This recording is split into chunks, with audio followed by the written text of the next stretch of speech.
He just tell me about the 3 or 4 of them that was there and directly to him, close range. The father of the Clery drive-by shooting victim, Giovanni Charles, claims that he was turning a new leaf before he met his demise. Charles was shot multiple times in a drive-by shooting on Thursday night around 8 p.m. He reportedly succumbed to his injuries on the scene. The father, who last spoke to his son on Wednesday, says he was finally getting to see the error of his ways. Before the man died, tell me that, you know what you tell me is true.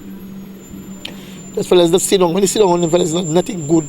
They put it in my head to do. And I realize that if I listen to you, and I want to listen to you, and I see where you're coming from, you're there for me. And right now I see you alone not there for me, but you're telling me that yesterday. The grieving loved one says he admonished Charles for the company he kept. They like to touch, right? And some of them, like they want to use him, like being they know, he have one to background, his background dirty. Some of the friends will do some things and they will put the blame on him. When I go up the road there, that's the first news they give me. Giovanni was done cool, he has done behave himself already, he was alright. But I want to live in the area like they told me, they was doing things and they was putting it on him.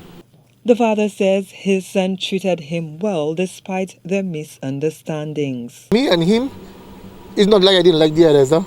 But to me, me and him are born. That's something in me.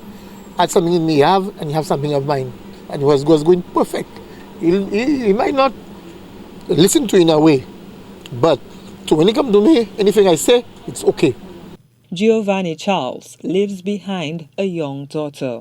There seems to be no end in sight to gun violence that has plagued St. Lucia for over 20 years. This week, the country recorded 4 gun-related homicides in the span of 3 days. The police department continues to probe the deadly shooting at Clery, Castries. Gina Filippi, HTS News Force.